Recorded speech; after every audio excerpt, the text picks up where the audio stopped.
My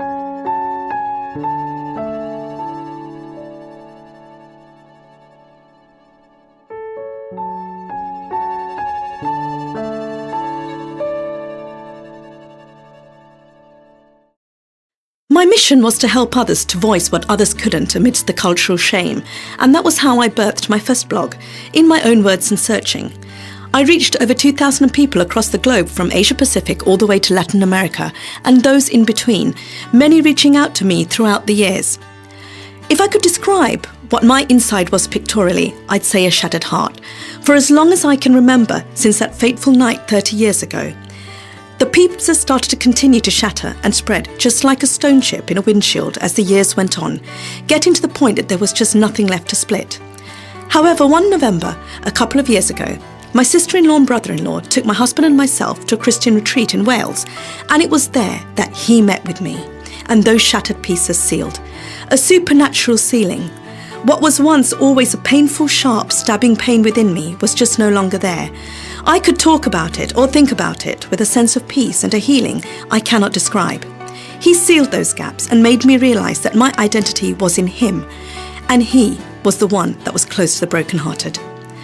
My sister-in-law may not recollect now if I were to mention this, or in fact she may, but she said God told her that it wasn't for the reason she had initially brought us for that we had made this trip, but that the reason for this trip was to bring me. After that retreat in November 2014, I had created a new blog titled An Orphan Touched by Grace.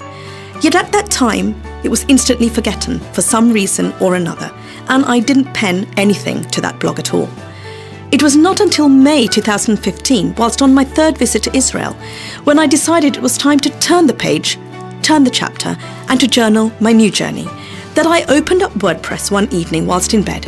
And there it was, with 0 posts, waiting for the first page to be written.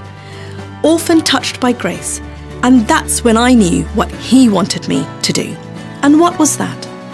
It was in his ultimate purpose that I opened and wrote In My Own Words and Searching many years ago, only to then return years later and tell you how he saved me through compassion and, more importantly, grace, and my need to not longer be ashamed. For the majority of my life, I wore a mask, but as I reached the freedom of university, it allowed me the ability to start to offload with no fear of repercussion. It's easy to make the outward appear acceptable to others, but at the same time mask our real self. But I knew God looked at the heart. I realised that none of us are going to have it all together this side of heaven. If people wait until everything is just perfect in their lives to come to Christ, then they will miss out on salvation. And I learnt by sharing where we or I have been, we're not glorifying our past, but instead we bring glory to Him for what He has done in our lives. I've always had at hand the verse in Hebrews 11:1, defining faith as being sure of what we hope for and certain of what we do not see. I have seen very dark places, and in many of the dark and lonely times, I may not at that time have been able to see God's love, His faithfulness, His grace, or even His promises to me. However, when I fail in my journey, I keep bringing myself back to Hebrews 11:1 and know to not lose faith and be certain of what I do not see. He knows my hopes and dreams. He also has a greater kingdom purpose and plan, and in His sovereign ways, I know He is melding the two together whilst holding my heart. My job is and was to just sit, wait, and obediently trust His ways. There is still so much of learning around the season of waiting and His purpose on closed doors for me that I see this as just the beginning. I know there are many that have prayed for my doors to close or have eagerly told me it's a closed door, it's shut. But I know now that only He knows His plan, His purpose, and only He can show or tell me through His word, His purpose for the season of waiting. And in His appointed time, He will unlock it all for me. Orphan Touched by Grace was birthed out of a deep calling to reach out to those who have been through the pain of brokenness. Brokenness is very real, but the healing is also very real, and healing through Him and Him alone.